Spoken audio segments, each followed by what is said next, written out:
esuk semua adil luwe. Muga ngayomono ing panjenengan ingsun. Omong sombong kok bombong burawane ati ora kaya kalenggan iki. Putu Prabu Pancala Radya lan Putu Prabu Mandaraka padha kepareng rawuh mapan negara Wirata kene nggih. Padha becik sak rawuhmu mapan ana Wirata Putu Prabu Pancala. Inggih Kanjeng Hyang. Pikantuk berkah pangestu paduka Sang Prabu Basumaspati Narendra pemakuning jagat Widodo lampah kula sembah pangabekti kula unjuk Hyang Prabu. Iya. Pune yang topo karya mongkok bombong dirawane ati ora liwat pangestunipun yang ora ditampanono Putu Prabu Drupada. Inggih Hyang Prabu. Kacadhong tangan kula kalih kakung didadosa jimat paripe Hyang Prabu. Putuku ing Mandaraka nggih. Putu Prabu Salyapati padha becik sak rawuh ana Wirata kene. Waduh. Inggih Kanjeng Hyang Prabu. Diyawasake berkah ing pangestu paduka Kanjeng Hyang. Ing rumantah dumateng ing wayah ing Mandaraka nirbaya nirbi para durga mendak kala sirna keparenga ing wayah ngaturaken sembah sumutung pangabekti marang tuantu mugi kunjuk awan sandha pemodo Kanjeng Hyang. Kawula non inggih Kanjeng Hyang. Iya putuku Prabu Mandaraka wis tak tampa jalari bombong mongkok rasane kuniyang mengko dhisik to. Semu benek lan adat saben kaya kencan sembayang dina samengko jeneng sira sakloron padha sowaning Wirata ini parang gatine sedya maragi matur. Inggih ngaturaken panuwun Hyang Prabu Serawit sowan kula wonten negari Wirata mriki saderengipun kula sampun sawetawis jejagongan rumiyin kaliyan Kakang Prabu Salyapati ing negari Nagras. Sedaya kala nggih wonten sanggawermanipun kaliyan ampa-ampa ingkang diwenangke dumadi wonten ing latan Iranyabuni Kanjeng. Musik kahanan Iranyabuni coba rada maju lenggahmu matur kang Trowasa.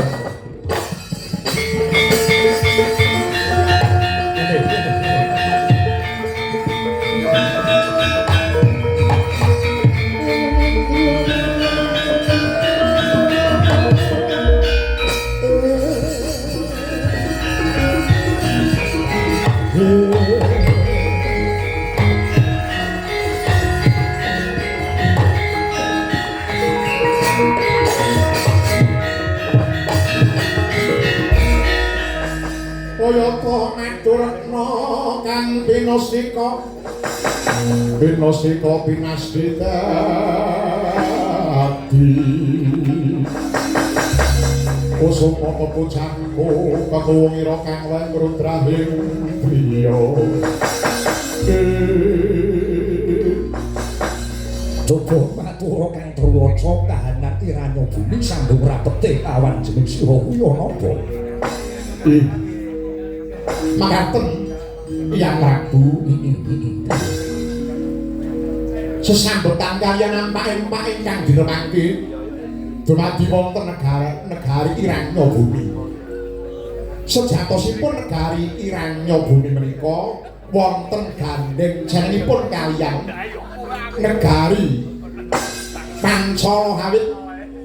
Durika semanten negari Iranyabuni menika mujudaken nagari mardikan ingkang sejatosipun tasih kalebet wewengkon negari ing Pancala Radya ing muni Kanjeng. Oh, dadi biyen Iranyabuni kuwi masih ke bawah Pancala Radya. Kaluhuran. Wedene dina samengko Mangke rumiyin Kanjeng Eyang. Oh, itu ku Pandharaka piye? Matur nggih. Monggo dhisik wae, matur. Kusik Yai Prabu Drupadi.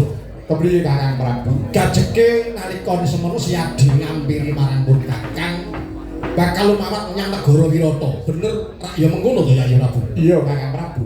Nanging siji kang dirembuk nalikane Yai Prabu Drupadi tumeka nang negara Mandaraka kuwi jarene bakal kejak menyang negara Wirata saperlu maratelake gone Semar bangun kayangan. Mosek Toni jane lakone apa bengi? Lah menika Kabeh padha merdaya. menika iki desa menika Yai Prabu Drupadi. Mosek Kakang Prabu. Oleh ku matur marang panjenengan iki mau mung kanggo srana supaya panjenengan Kakang Prabu iki mau kersa tak kanthi sowan marang negara Wirata kene kok Kakang Prabu. Wah, Yo, dadi rembuke abot kaya ngene iki kudune aku rak yo persiapan to Yai. Mongko lakon sing paling tak seneng iki Semar bangun kayangan mergane ora mikir. Mosek Lah kok tekan iranyo bumi barang ya wis yen pancen kaya mengkono maragagi badut monggonmu samparembuk kelawan Kanjeng Eyang. matur sang Kang Trawaca sambung rapete apa lawan negara Wirata. inggih. Negari Iranyo Bumi menika rumiyin ke bawah tatah negari Pancala. Rumiyin nalika tasih ke bawah negari Pancala dipun wastani Kadipaten Cempaka Mulya. Nggih, pun yang melu nekseni nalika semono gitu. Lanjut. Nah, ingkang asta minangka bupati wonten ing Kadipaten Cempaka Mulya menika kadang kulane inggih menika pun Adipati Candra Sekar. Nang ngaturunika Durian. Wonten sabeting lampahan negari utawi Kadipaten Cempaka Mulya kala wau dipun gebak kanthi sarana bandayuda dening negari Tunggul Malaya ingkang dipun pandhegani Sang Prabu Dewasrami.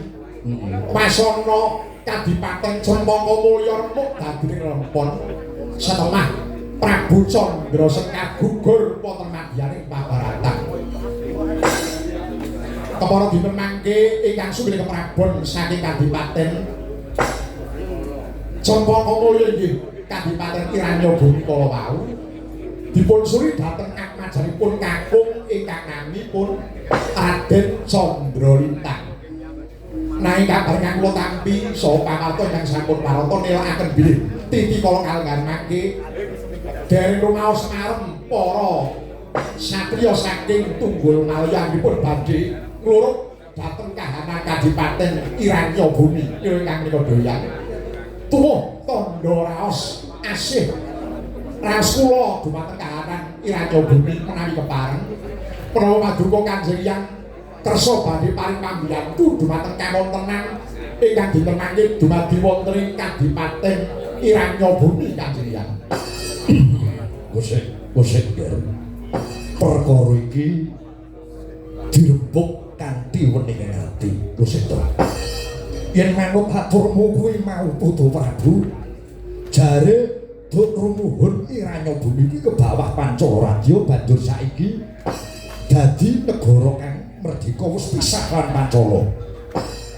Nalika semono kok rewangi perang gegempuran satemah pisah. Lah saiki wis digepak perang dening Tunggul Malaya. Lah kok kowe melu rembukan bab iki. Lah kok kowe bakal sabiyantu kelawan Iranyo Bumi kuwi sambung rapete apa? Kakang Prabu. Kakang Prabu Salya. Iye, ana dawuh apa Yai Prabu? Monggo, pangemune Kakang Prabu Salya piye? Iya, Kakang Prabu. coba putuku Mandharaka ngaturu ki jane lakon iki piye? Wah, inggih. Wah, estudipun kula menika nggih bingung. Aja bingung, yen kowe bingung aku ya melu bingung. Mergo aku iki sing di omah kedayuhan jeneng Sira Saklara. Inggih. Nun sewu Kanjeng Hyang lan monggo dhisik Yai Prabu Drupadi yen pancen panjenengan Yai njaluk panemune pun Kakang mungguh negara Iranyo Bumi. Sepisan sadurungipun Kakang mangsuli apa kang dadi pitakonmu, aku tak takon marang Yai Prabu Drupadi dhisik. Ya, kepriye, Kakang? Apa wis ana tandha yen tita kalamun negara Iranyo Bumi kuwi pancene njaluk sanjata pitulungan marang Yai Prabu Drupadi. Kuwi kang sepisan. Kang angka loro. Nadyanto Kadipaten Iranyo Bumi iki mung sak jembaring payung Nanging aku wis nyumurupi lan aku nyekseni dhewe lamun to negara utawa Kadipaten Iranya Bumi iki negara ingkang kukuh bakuh sentosa lan biro. Monggo nyatane para kawulane manunggal saka ngisor kang tekan dhuwur iki sayek saka katiak karya ngangkat nusa bangsa lan negara Iranya Bumi. Mula pitakonku yen to pancen Nyai Prabu Drupada kuwi rumangsa mangu-mangulan khawatir, pitakonku apa pancen Iranya Bumi wis tembung jaluk pitulungan marang negara Nyai Prabu Drupada. Ya, ngene ya Kakang Prabu. Ora sisih apa sing dadi pangandikane Kakang Prabu saluraken benanging sing rupa Nadyanto kuwadi kaya apa kekuatan saka pamrintahan Iranya Bumi nanging bobote negara cilik banjur kira makul binaya mangap dening siji negara Tunggul Ngalaya malah para pamarta kang tak tapa iki uga negara Tunggul Ngalaya bakal nyaraya marang negara gedhe ya kuwi negara Ngastina. Marga dikatakan saiki dipenggalih. Apa ora lakon remuk-remuk dadi rempot. Ing atase mung sak negara cilik sing sak yuping godhong gedhang. Banjur dikepung kekuatan sing semono gedhene. Kula Kakang ingkang angka loro Nadyanto sejatine negara Iranya Bumi durung sambat marang aku nanging iki kabeh linanggesan rasa kamanungsan Kakang Prabu. Nuwun sewu. Paribaksa uneyang nyelo-nyelo sawetara ibarate lemah bengkak nyelo-nyelo sawetara. Mestine Putu Prabu karone kuwi kudu ngerti tok sumbering perkara. Sababe apa kabeh padha gebuk marang negara Iranya Bumi, mestine Putu Prabu wis pirsa. Iranya Bumi kuwi negara sing sugih Lengapatra, tok sumbering perkara do rebutan Lengapatra to. Ya ora. Ya ora.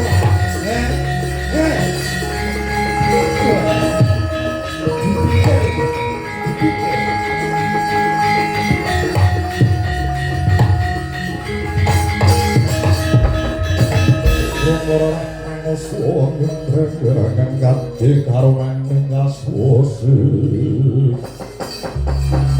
Anek margo hemal hakun Bener ora? Aja-aja putuku Pancana Putu Prabu Drupada mbelani Iranya Bumi jeneng sira ya mung bakal ngalap asile bumi wujude Lengapatra kuwi. Inggih, menika ugi ingkang kula gerba Kanjeng Hyang.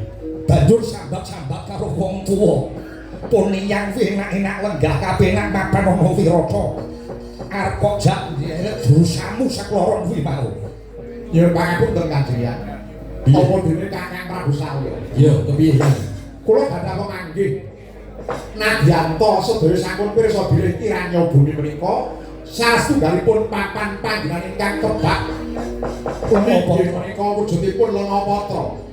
Mongko lajeng sampun kacetha bilih negari sanesipun kadosta negari Tunggul Malaya bareng Ngastina kala wau. Tartamtu badhe ngalap dhateng sumber ingkang mapan wonten negari Iranya Bumi kuwatosing manah kula. Lah yen saben-saben ana negara kang duwe wuluwetu bumi kang bisa diolah kinarya katentreman kang sarta kamulyan para kawula. Salajengipun kathah negari sanes ingkang milik lajeng boten nawita-taha ngebut negari kala wau. Lajeng kados pundi mangke lampahipun adil tumrap jagat menika Kanjeng Hyang. Putuku Mandaraka manut panemumu piye nggih Putu Prabu Salya? Inggih. Wah, menika esuk sakalangkung perkawis sing kemerumbil Kanjeng Hyang jenyatanipun negari Iranya Bumi menika katemtu negari ingkang kiyat. Mongko negari Tunggul Malaya menika ugi negari ingkang boten saged dipun sepelekaken utaminipun negari Ngastina. Ing rinten dinten samangke nedya sabiyantu dhateng lokasipun negari Tunggul Malaya ya. Namun miturut aturipun Nyai Prabu Drupada jenyatanipun menawi ta wonten negara ingkang adikang adigung adigunung ngendhelaken dimeh arsa dimeh kuwasa bakal njajah negara liyane menika raos sing manah kula ugi boten narimakaken Kanjeng Hyang. Mila menawi saking pemanggihipun ingkang wayah ing Mandaraka boten wonten awonipun bilih negari Iranya bumi menika kala wau ugi dikedah-dipun biyantu Kanjeng Hyang. Nun sewu nggih. Sepisan maneh puniyang nyuwun duka sing akeh. Yen mung arep ngajak perang terus ngembet negara Wirata puniyang ora saguh. Blakasuta blakutan terus perang. Puniyang ora bisa sabiyantu jeneng sira putuku Drupada.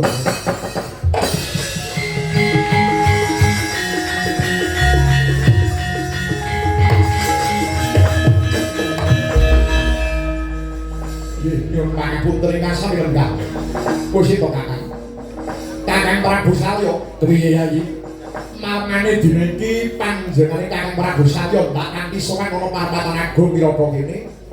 Merga sak ngertiku Tunggul Malaya bakal semuton lawan negara Ngastina mongko Prabu Duryudana kuwi mampu to Kakang. Iya. Pengajak kudune sira Kakang Prabu bisa ngarah-arah kang sato ngari-ari marang penggawe Prabu Duryudana ora kok banjur bebrek swasana kanthi tembung sing kaya ngono kuwi mau Kakang. Tunggu dhisik. Ya, pancen bener aku nek Yayi Prabu Drupada lapun to anak Prabu Duryudana kuwi mantune Prabu Salya ning sing jenenge bocah yen wis bangun bali omah utamane nalikane Prabu Duryudana kuwi wis garwa anakku wadon tegese panjenengane wis duwe keluarga dhewe ingkang tegese wong tuwa wis ora kena melu cawe-cawe. Mula saka kuwi tak jaluk Yayi Prabu Drupada kudu pilah ing antaraning kulawarga Ngastina kalawan kulawarga Mandaraka coba campur aduk ya. Oh, dadi senane ngono to Kakang. Iya. Kowe lha yen kaya ngono tanpa guna aku mapan ngono kene. Jebul Parmatan negara Wirata ingkang dak dama bisa gawe padangi swasana. Wis ora ana guna paedah nyuwun pangapunten Kanjeng Hyang. Menawi saking pangraos kula kinten kula salah paman panggenan ing dalu menika. Ingkang sepisan ingkang diperembuk Iranya bumi jebul Kang Prabu malah ngrembak perkawis Semar bangun kayangan. Monggo kalih kula kados dipun pepetaken dhateng kawontenan. Ora teges dibebetke kuwi ora. Wong kuwi sambat karo wong tuwa ora saguh. Kuwi lak ya wis lumrah. Oh, ngaten nggih. Menawi kacata makaten kula nyuwun pamit. Nyuwun pangapunten nyuwun pangestu mbok wonten keladuring patra kula, Pak. Nggih, prayoga aku bakal pumarap marang Goro Ngamarta Pendhawa. Nyuwun pamit ya.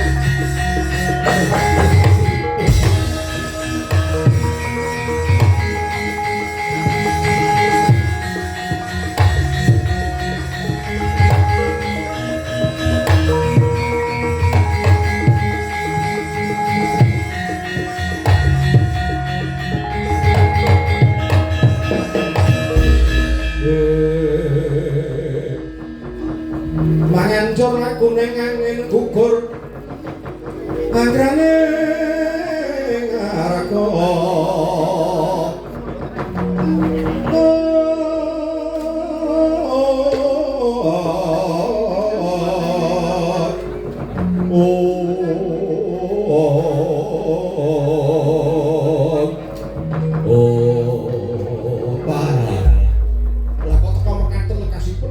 Drupada Kanjeng Hyang menika ing samangke badhe wonten kedadosan kriwikan dadi grojokan guyon dadi tangisan kados pundi Kanjeng Hyang? Putuku Mandaraka Nggih. ana tetembungan lakon wono adile kudu dilakoni prayogane ayo bebarengan nuwun mring purbane Gusti kang murbendat. Muga-muga lakon iki enggal bisa biar padhang teterawangan. Iya. Wah, menika taksih kirang sedoso menit Kanjeng Hyang. Ora kudu nganti semono. Menika ingkang katemben pratu menika sinten ya? Oh, anakku nggih Seta. Menika kedah dipun terangaken supados penonton boten dinggo ya. Cemandung dawuh Kanjeng Rama. Iya. Lakon kang dumadi antaraning Iranya bumi lan Tunggul Malaya kena kanggo kaca Benggala. Muga-muga Wirata kene kalis ing Rubeda ora ana alangan sawiji rupa. Prayogane Bubana kang padha gantung seba Puneyang bakal manjing sanggar pamalengan sarimbit lawan putuku Mandaraka lak ya ngono to nggih. Nggih. Wah, inggih ya betul aku ngestokaken dawuh. Ing wayahing Mandaraka ugi nderek memuji. Muga-muga mendung temiyake kang ndalu wonten ing madyaning negari Raya Bumi karo ingkang kabirat sirna ing memala rahayu ingkang dinemu Kanjeng Hyang. Monggo kula dherekaken kanthi sajroning kedaton. Iya, iya. Waduh, awas.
Iring bulung kapurun bersang Mengkepakan sahabat Parang kebanan Sihir kasih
Yuping Samiron Amri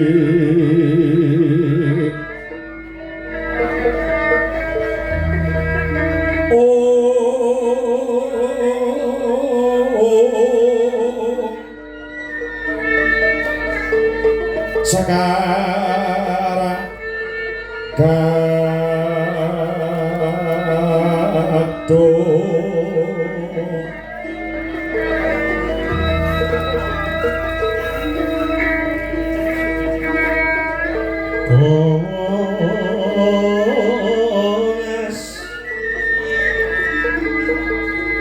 Aweh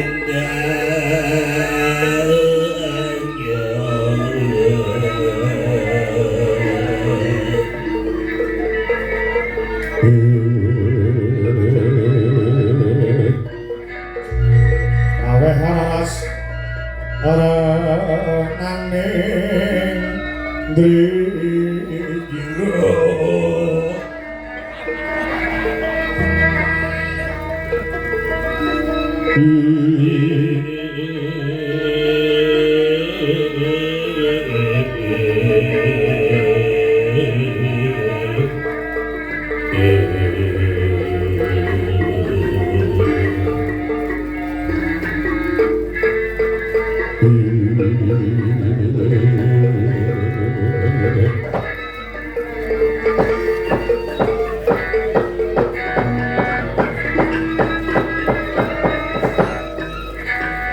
jagat wasisane Bathara Walau jagat Koko Prabu Baladewa ngaturaken pasukan kula krampi rawuhdika Koko Prabu Weh lah.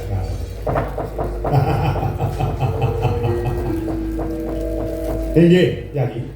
Yayi kadanging pun Kakang ingkang kula tresnani donya pateng dalam Yayi Prabu Duryudana.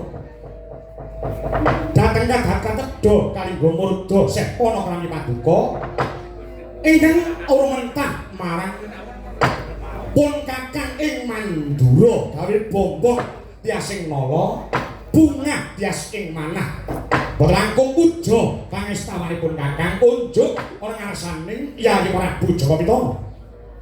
inggih Koko Prabu sanget anggen nampi suka marwata Talimana Bapa Pandhita Durna kasekacaken badhe lenggah Wala kay mbak manyar-manyar beringate buntu maju lho. Awela.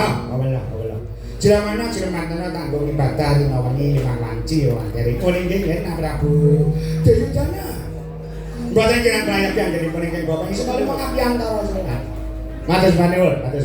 syukur mai bagya sekedhik jemur Bapak Narwati kawungga kepareng pinarahing kang terprayogi lan ruwi Yayi Duryudana sampun boten kirang sekeca setunggal menapa wah penak sanget wonten maringi pasugatan ingkang dipun suguhaken niku sampun boten kira-kira papan panggenan menika ngantos turah-turah kang mangka donatur kemawon ngantos di luar ekspektasi dados wonten ari panggahan sakmangke raos bombong manah kula Yayi Duryudana. Mboten naming Gusti Allah bakal maringi keselamatan, karahmatan kalawan kaberkahan. Mungguwa Yayi Prabu Duryudana sakadang kula Kurawa Yayi. inggih Kakang Narwati kawungga ngaturaken panuwun Bapak Pindhah dene kalanggan punika kula nyuwun rawuhipun sedaya parang poreng stina wonten bab ingkang wigati inggih menika kula kasaya dening Kakang kula Nalitri Tunggul Malaya ing samangke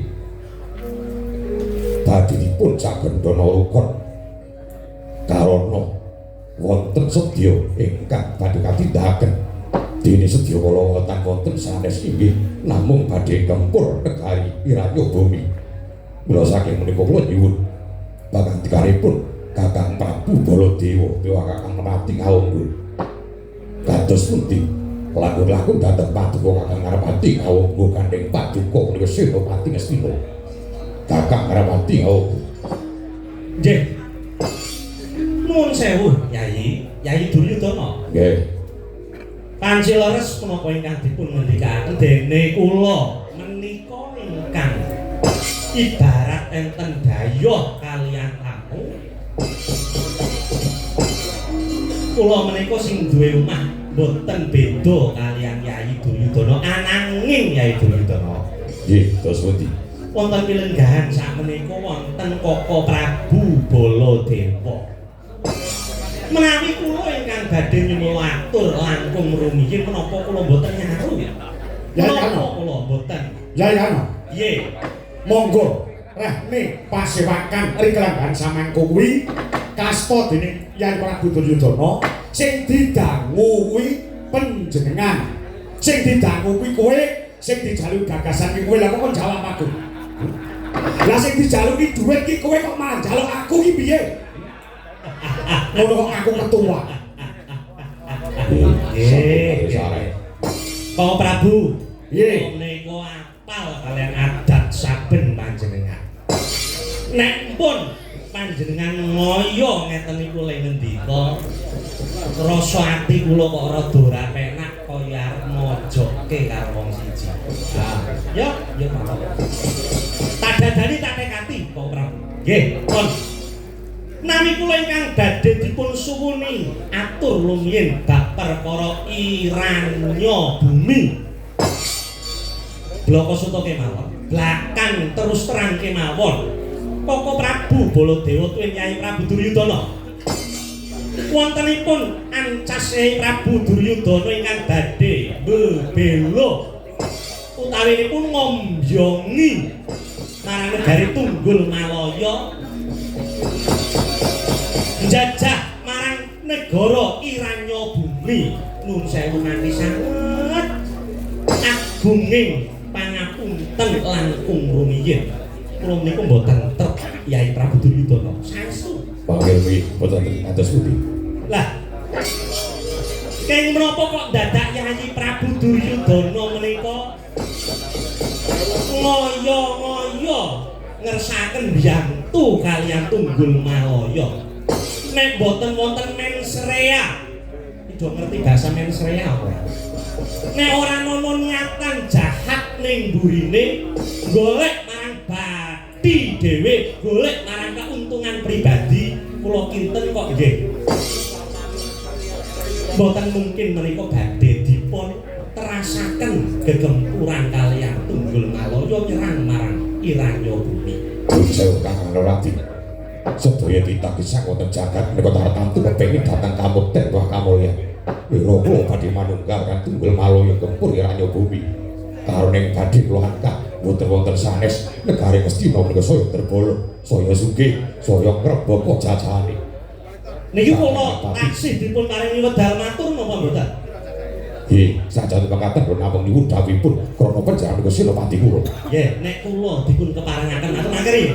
Yai Baladewa, Koko Prabu Baladewa niku ampun kaya wong lagi bingung dituakne ning mengko-mengkone arep ngakei pegawean abot marang Singana. Sik, kula tak matur.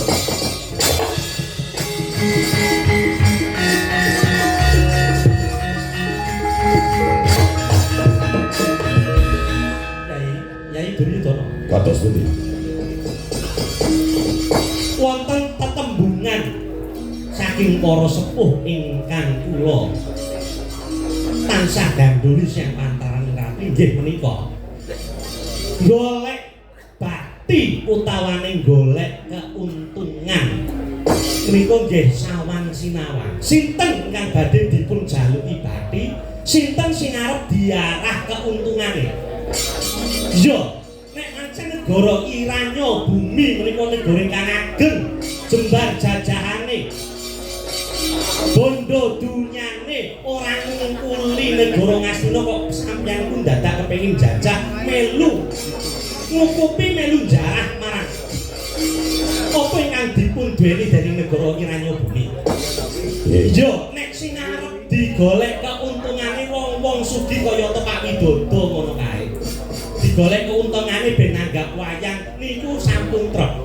Ning nek arep digolek keuntungane contone para dalang-dalang iki sing pentase mawon sak sasi niku pamping kalih kaping 3 niku nek digolek keuntungane nggon ngendine. Kula boten golek tak niku. Ingkang baken kula menika kepengin Iranya Bumi niku dados kukupanipun Ngastina. Koko Prabu Baladewa nyuwun dawuh kados pundi kula Prabu. Paman Dura lenggah rumiyin. Masa kok iki pola mergo nggon sing tak nungguhi teles e. Wis to Kakang Durna pinggo sing kepenak kuwi pacitane kuwi didahar dhisik. Kok bekasane tekan ngendi-endi? Anjena Prabu Karna Basisena kuwi lek kembok tekan barang-barang iki kembok kirano bumi. Lah, Lah jane nek banget nek golek-golek pasaran pengen ditangkap Romo Widodo kowe. Masalah. Romo Widodo ki wis manati nek ora aku ra gelem. Arep wong milih santen, paribasane nek mumayang apik kaya apa, sing ditangkap tetep aku rupamu ora. ketuane Yujo mawon niku pun promosi sore lho kok Banyumas Rento ki piye Mas? Kemasane sing ndendel apamu? Wah, bojomu loro apa piye? Dadi nek sampeyan niku ajeng ngarah untung, ngarah bati karo wong sing patut diarah batine, monggo kula dherekaken Yayi Duryudana. Lho, ana tetembungan ngono ya ngono ning aja ngono lho. Iki panjenengane Anjana Prabu Duryudana iki nganti mana panjenenganmu? Kakang Durna, Kakang Durna. Kok sing ngucapku meneng sik. Rumangsane lara-lara ya atiku rumangsane. Lah pripun? Kersane sampeyan pripun? Iki ki panjenengane Anjana Prabu Karna Basisena iki ke bawah perintah. Nah, dados sampeyan ki ratu-ratu cilik. Dadi jajane negara Ngastina, negara adikuwasa, diperintah karo juragane, diperintah karo negara adikuwasa, ora gelem temandang gawe. Kuwi ratu model apa? Rumangsane. Pewe asalmu saka Korea apa piye? Tiang gesang wonten ing alam donya niku nggadahi gandulane urip utawane prinsip prakan. Gandolan-gandolan apa? Leres pancen kula niku kabawah pamrentanipun Yayi Prabu Duryudana. Sapa ora nyadari? Ya tak sadari. Pancen tak akoni. Tak sadari tak akoni. Ning nek aku kon nglakoni nista menyak karo wong sing lagi mengkis-mengkis gawe loro, gawe susah tambah susah ngatine wong-wong negara Iranya Bumi kok kaya ora tekan ati pamanten niku. Wong urip ana alam donya ki ora ana sing jarak rekoso. Jarak mukti wibawa apa-apane kira turah bondong ora apa-apa. Apa kowe ora ngerti yang negara Iranya Bumi ki bumine ngasilke lengo sing luar biasa, ngerti ora? Sing dadekake iso kamulyane mung sak jagat raya. Wong negara ya sing Indonesia kamu meneng sik. Aku tak omong Michael atiku, wis mangkat kudanan ning kene arep mangan wis kentekan sego. Ganggu gawe. Rumangsane apa? Lah kaya niku kan. Wis.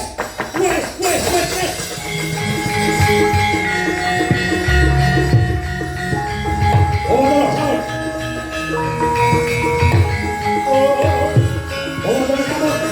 Sabar.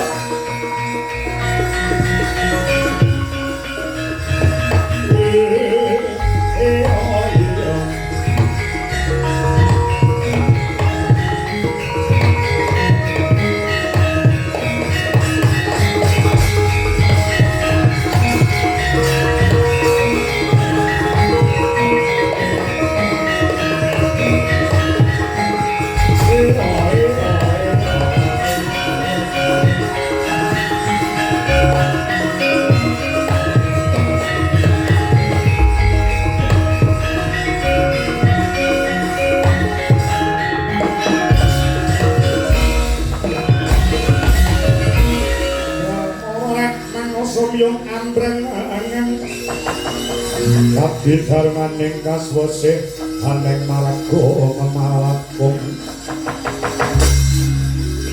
Sang gondo mas pramoco Lenglang lalu Mangulati Soroyo mangrangsang bayak Soroyo mangrangsang bayak Bumya samara amara wayampo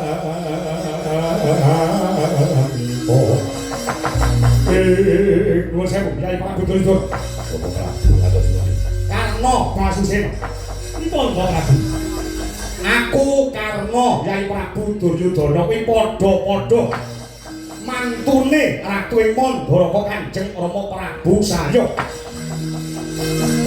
Najanto beda najanto wong liya ning wis dadi keluarga. Yen ana perkara kaya ngene iki Baladewa gedhe cilik ya melu katutan. Nuwun sewu Yai Prabu Duryudana sampeyan dirasani wong sak jagat raya. Dirasani kados pundi? Bener negara Ngastina iki negara adikuwasa. Negara gedhe, negara negara ning donya iki sing adikuwasa sing gedhe iki loro. Siji negara Ngastina, loro negara Wirata. Negara sing berbandha Berbandhu. Berbandha sugih Raja Brana. Berbandhu sugih Padyabala. Niki pengen nuwun sewu. Nek panjenengan ngantos nutuk ning gone belani Dewa Srani, anak Betari Durga. Gone bakal jangkah ngrubuhke negara Iranya Bumi. Niki mengke kriwikan dadi gorojokan gojekan dadi tangisan. Sebab napa? Yen dadi peperangan iki nganti negara Ngastina belani negara Tunggul Malaya, negara Iranya Bumi dibelani karo negara Wirata sing negara padha-padha gedene iki wis timbul perang donya sing angkatmu. Ngerti ta? Ngerti ora?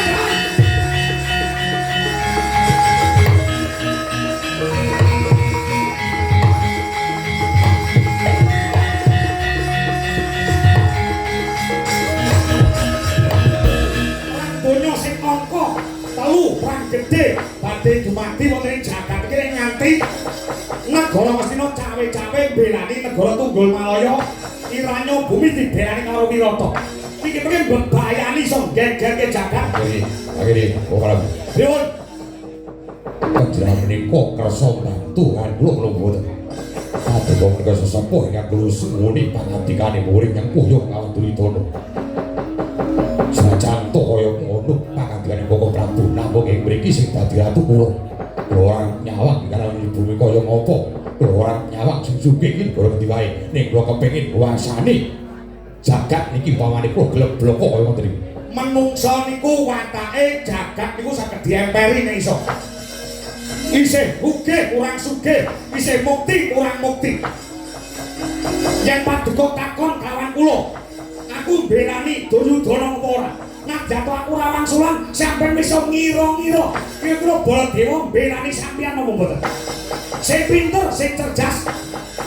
Yen kok nganti dadi perang gedhe, sing angka 3, sing dadi korban. Ora urung wong cilik kuwi nggone ndelik, lungguhe ana dingklek. Wekasane nek demo diculik, nek geger mati dhisik, penak para pejabat, linggo sila tumbang karo dilati teman wanita. Ngerti ora? Masa aku ni tembe ya. Ora kok diteruske. Pol-pole ya mung padha sing dingendikakno karo Koko Prabu Baladewa. Sampun. Dadak Karna sing dipasa kene. Kakang Darpati Karna Senopati wonten ing Ngastina yen ora gelem bantu ora apa-apa. Koko Prabu Baladewa ora kersa sampeyan tuan lho ora apa-apa. Ngastina ora ana wong tuwek-tuwek ora apa-apa. Yai Duryudana. Akariyen Yai Duryudana.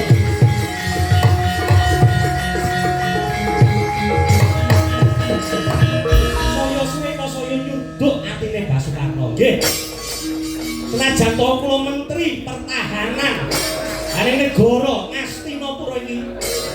Nyuwun pangapunten, Yai Duryudana kula nyuwun pangapunten. Panjenengan badhe genti kelungguhane Basukarna wonten ing Ngastina. Arep digenti senopati liya ora katheken. Ora katheken tinimbang kula dikon ngombyongi marang wong kang angkara.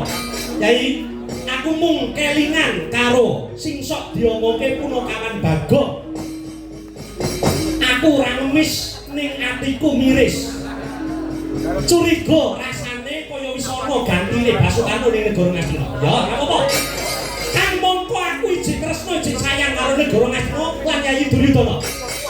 Tresnaku ora bakal ilang nyuwun pangapunten. Fraksi ngawangga aning forum sidang paripurna.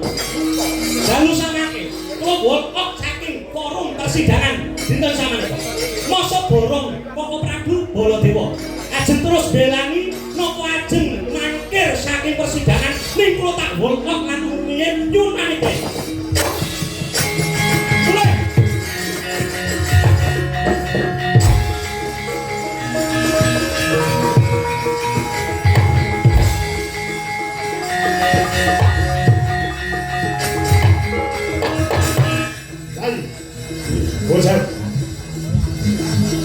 Nuwun sewu pangapunten Duryudana matur wonten ngasane Kyai Prabu. Duryudana becik ketitik Allah ketor sing Disio ing kono wahyuning bakal sir. Pun kula batin boten badhe melu-melu lalampan mriku. Yen ana hukum karma sing tumiba aja sabak bolone.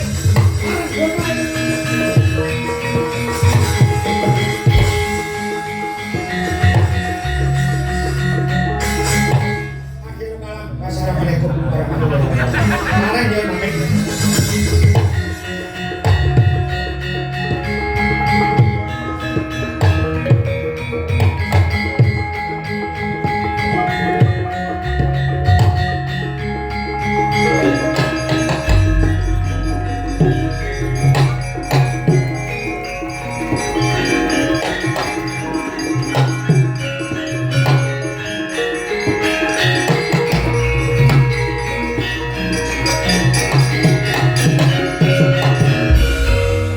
Kaya sinipi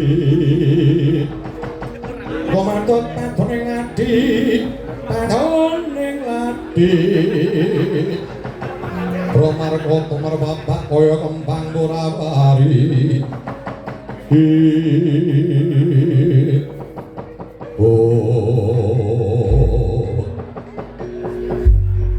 Wis pundi nggih kantun kula lan panjenengan telek kabeh. Ketoke yen kuyung jebul meneng-meneng jebul kreneng. Kawan boten sronto sing manah kula ketapke wadya Brestina. Sabiyan entu Ratu Tunggal Malaya. Oh nggih yen ngaten nyuwun pamit nggih ing hati-hati Bapak.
Moring somo Simuk moyo minah yowing asepi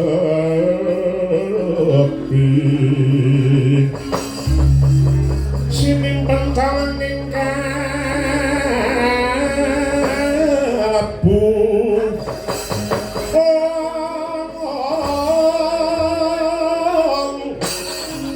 Pambukan ning warono Karalen saking layak liyeping ngaluyo pindho pecating suprema sumusuping rasa jati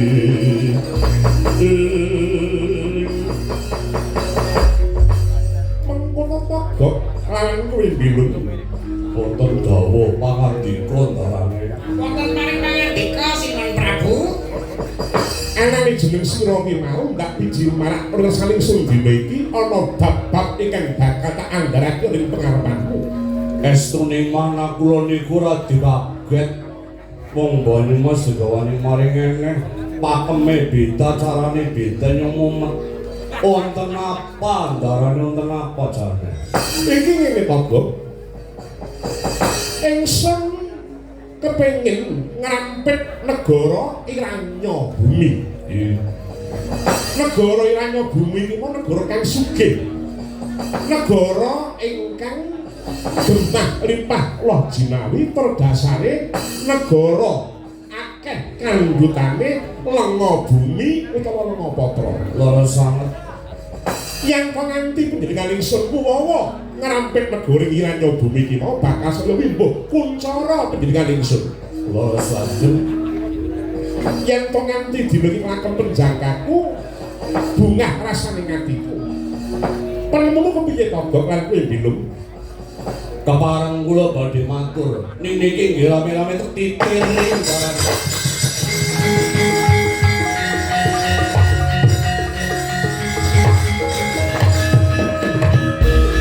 Niki mangke angger jenengan niku bakal ngrebut kahanan sing kaya niku kira-kira niki arep bermasalah napa mboten?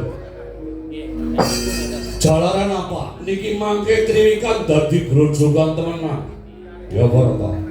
nah grojogan ki mau iso ditindingi Kang Gogok kaya nek bilunge cara nggon aku yo ngene iki ora bisa kaya kowe Suarane Sarawita dening pelo temen kaya ngono. iya ya seru kaya ngene iki nek ya wis ngene kok nek yo jadi ora kudu kakang aku jakar gok ngono ya oleh Ora mbane Mas wong gogoku tak kepret ora mari-mari wae.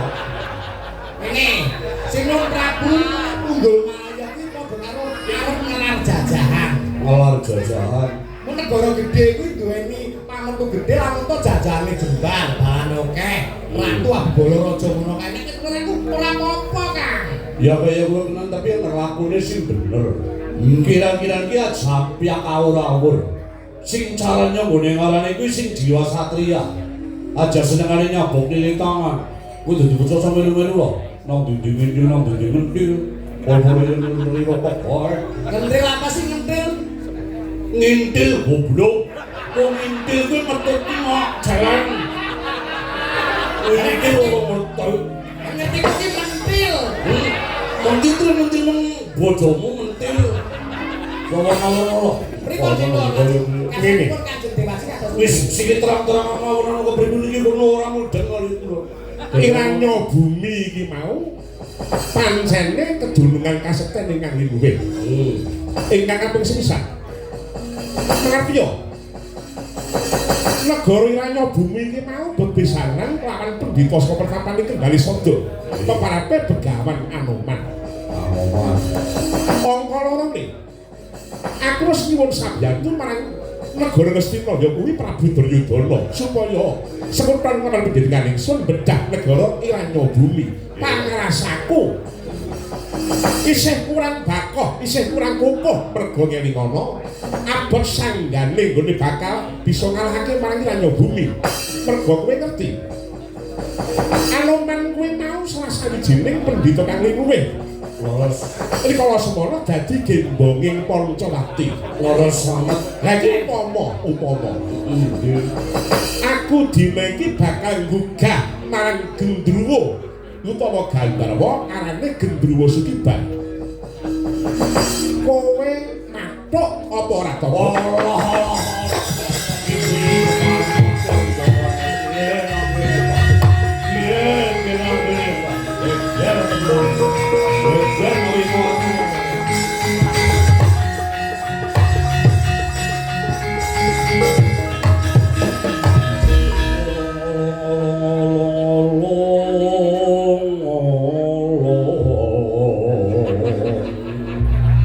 Oh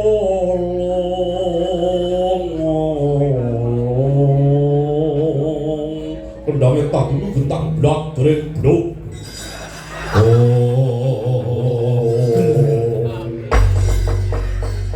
Niki kepareng kula matur Gusti. Piye to, Bro? Niki panjenengan mangke nggerak gugah sing jenengane Gandharwa Suwibar. Niki mangkar nggegeraken jagat temenan. Perkarane napa? Sing arane Gandharwa niku anggerake turu digugah. Mongko anggere nganti tangi dijaluke tulung ala penjalukane iki warna-warna. Penjalukane warna-warna. Kowe ngerti penjalukane? Lho ya ngerti ora lumrah-lumrah ya kok ta? Penjalannya apa baik sih? Siji anggere Gandharwa nganti digugah. Iki mesti jalukane ngroyali randa-randa. Wah, Prawan-prawan sing wis ora payu. wah. Kurang bejane mengko ngrusak maring kahanan. Urung jalukan liya-liyane. Mila saking menika darane menawi panjenengan iku ndaratur kula kuwi cukup aja. Terus aja. Aja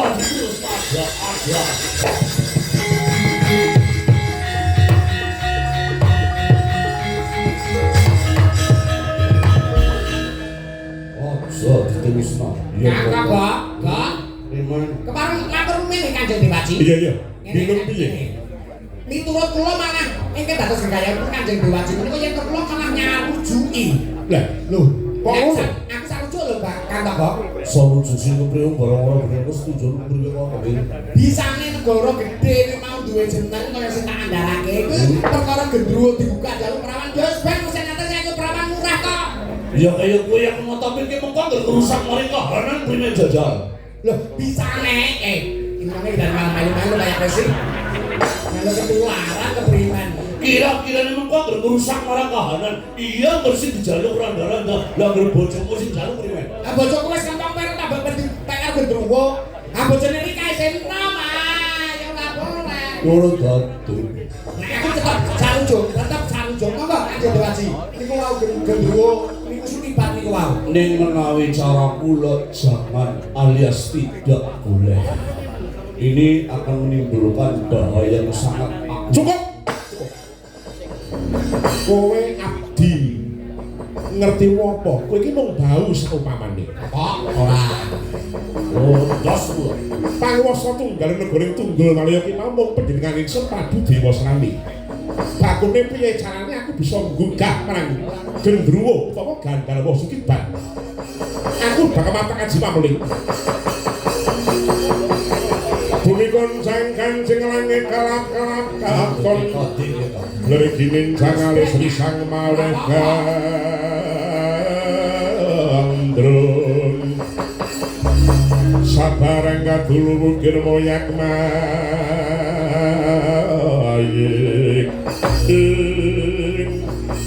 Wus golong tekate sang Dewa Srami Gugah marang rajaning Jim Silomangling lenggih sang Gandharwa Suwibar Ora krasa sang Dewa Srami nyangka bakal gugah marang Pemala. Ya tingkem netrane miwah ngeling kecipta. Kang Denarah sanes asmanira Gusti nanging tuhu. Asmanipun Ibu Dewataning Panggoda Pangarucarana. Kaya ana swaraning guntur miwah kabeh kang gumiring. Jelek padha sakala. Ana wujudan mengengeh kaya iblis.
sandan setan wali kobra. Musik Ana dawuh apa Dewa Srani kowe gawe kalawane kunggun kula ditetur. kowe bener sing jeneng Gendruwo Suliban. Laras bener banget aku jenengane Gandarwa. Gandarwa saka Banyumas. Tepungke bae. Ingsun nata Tunggul Malaya Prabu Dewa Srani ala tanpa rupaku putra Sandang Manikmaya. Anane aku dina iki nekake marang kowe wektu dene iki ana bab-bab ingkang bakal ndak rembug lawan jeneng sira. Ana dawuh sing kepiye? Aku njaluk tulung lawan kowe sawadya dalan. Ingsun bakal bedah wujuding negara Iranyapura. Wektu dina kala mangsa iki ndak jaluk sabyantumu. Gelem sekutan lawan panjenengan ingsun. Dina iki uga kowe ndak seraya supaya mateni ratu negara Iranyapura.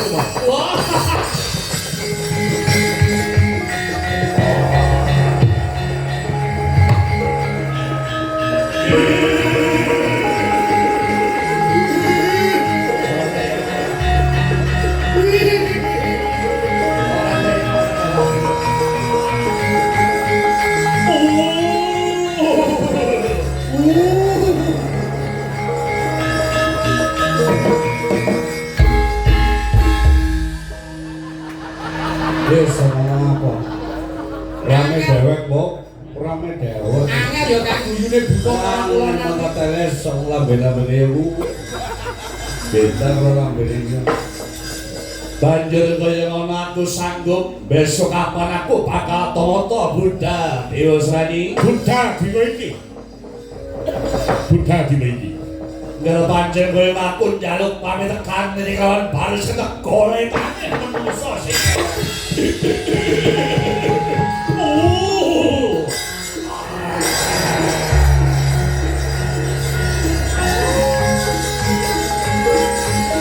Musik beto. biasa.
Wis bae Pak.